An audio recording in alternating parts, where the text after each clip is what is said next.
What's up? Woo! Hello, I'm Derek Hacker, and welcome to Hacker Time. That's right. Do. It's Hacker Time. Sponsored by Hacker. Once you go hack, you never go back. Woo! Haha, alright, so I think that's gonna be my new intro. This is episode 3. Tay kind of threw everything off. My appearance is probably gonna change. Going through some health issues.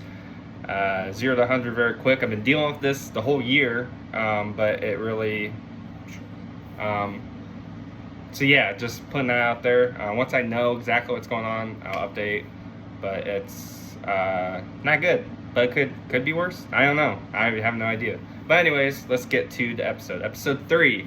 This is my background. So because of all what's going on, I'm going to jump after today. I'm going to try to do them in order. I don't remember the exact years of all of them. I can only look up so many of them. Some got settled out of court, stuff like that. My arrests, I'll get to that. I know you guys want to see that, so I want to make sure I get those in and then, go from there. But I have enough life experiences where I can do this every day for a while until I run out of ideas. But my background, try to keep this short and simple, 10 minutes or less. All my videos are gonna be 10 minutes or less.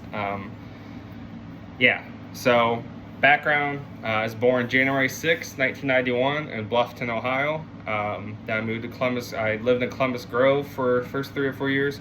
Lived in Macomb, Ohio, all through school until my 20s. I lived in Findlay, Ohio, the home of Ben Roethlisberger for a few years. Lived in Tiffin for a couple years. Lived in Fremont for a couple years, but I lived in Macomb overall more than anywhere. So that's my hometown, Macomb, Ohio. It's a small little village. Graduated 47 people. I made an honor roll my senior year because I cheated the whole time. But even with that, because I failed 2 of my classes my freshman year, because I wanted to drop out, I was like 30th out of 47 GPA wise. So yeah.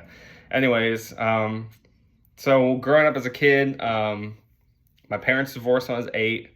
My dad was never really around.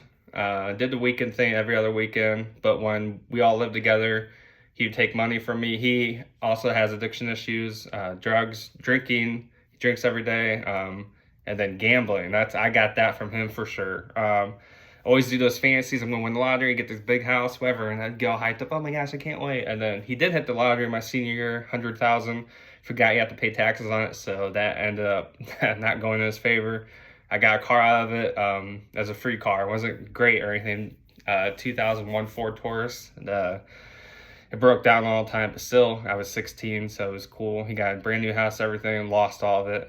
But he always took money from me, my mom, my savings account for my grandpa when I was a kid, and then his second wife, and I don't know anything about his third wife, but that's that side. I was close to that side of the family, but me and my dad were the black sheep because everyone in my family were like neighbors, and we weren't. We lived an hour away, so we weren't a part of everything like they were.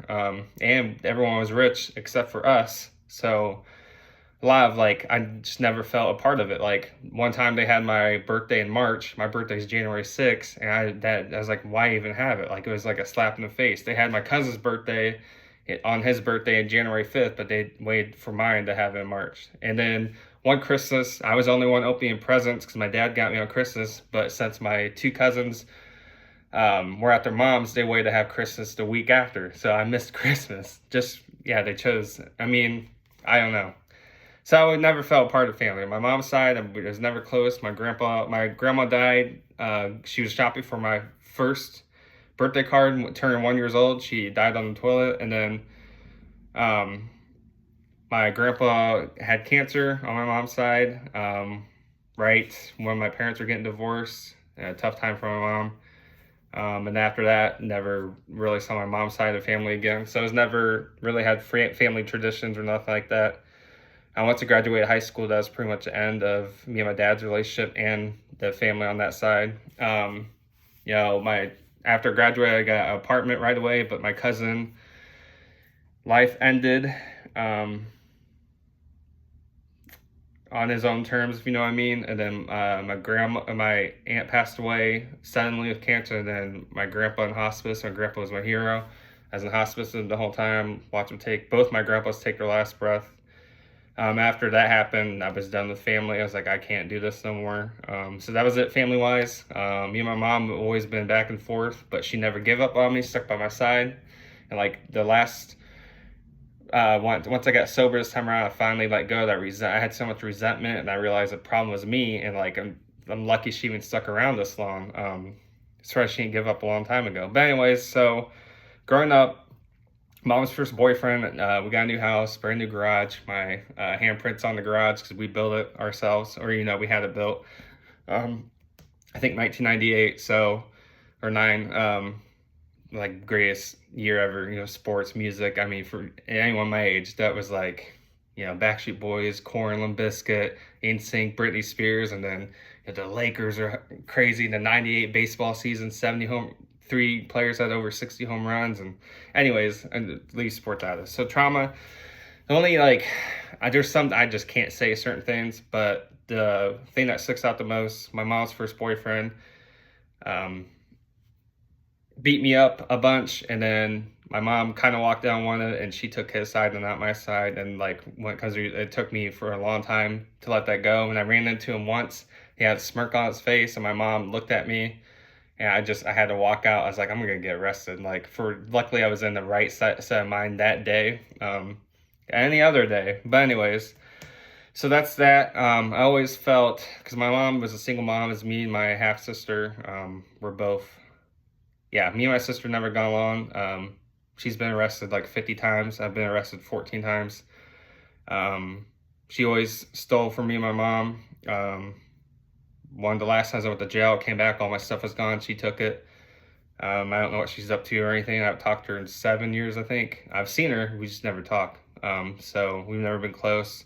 My mom always had to put up with me and her and then work. And so I was left alone. Like, my mom would work third shift. I'd throw house parties in high school, and I was a cool kid because I got to throw the parties, and yeah. And then sports, when I was a kid, I had a lot of pressure. Like, everyone on both sides of the family was good at sports. I was naturally good, but then when it came to actually performing, like the actual games and stuff, I'd freeze and get so nervous, anxiety. I'd be afraid to shoot the ball, so I tried to be like Dennis Rodman and do everything else, but I wouldn't shoot the ball, and that definitely cost me. And then I did track randomly my junior year and ended up being naturally good at it, but then I had all the pressure my senior year and would skip practice, drink during practice, play ball tag, stuff like that. And when you do mid and long distance, you can't take a day off. You take a day off, it's taking a week off, and then so I was overrated my senior year, and that definitely, I think about that once a week at least. I regret that big time.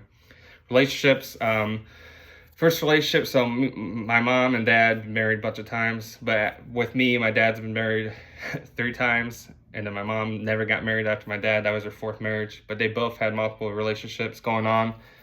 So I thought that was normal. I did the same thing. In high school, I dated 3 girls, but all their names started with K, so I called them the KKK. I thought it was funny back then. They all knew about it and still went about it. I thought it was cool, but I did stay absent from a lot of them. So it was more of like I just want validation. Like, I just want to feel, you want me? That's all I needed. Like, I did that a lot. You actually want me? Or you do want to hook up? And I just walk away, which is depends how you look at it, but there's a lot of times what? You're an idiot, dude. But at the same time, never had STD, never had kids. So that's my accomplishment. So I've never been good with relationships. Karma finally got me on the last few of them. So I was definitely a shitty boyfriend. And then first time drinking, smoking, Pineapple Express and Superbad were definitely big influences on that. I weighed on 4/20/2007. I was 16. After seeing those movies or whatever, I was like, dude, I want to do that. It'd be cool. Smoke and drink that night. Played beer pong. I was obsessed with beer pong. Went to Vegas twice for it, the World Series of Beer Pong tournament. Won so many tournaments, local tournaments, stuff like that. That was like my job pretty much. I ran tournaments and played in tournaments. I won thousands of dollars doing it. I would choose playing beer pong over a girl. So that's kind of my background growing up as a kid and early adult. And then once I get into the other stuff, it'll come along with my arrests and stuff like that, and kind of get to know me a little more. But that's who I am, who I was, who I am. I'm trying to figure out who I am right now. So, I think I did decently in 10 minutes or less. I feel like I left out a lot, but those are the main points that I wrote down. So thanks for watching. The episodes will get better, I promise you. I'll get into the juicy details. So thanks for watching. Love you. Bye.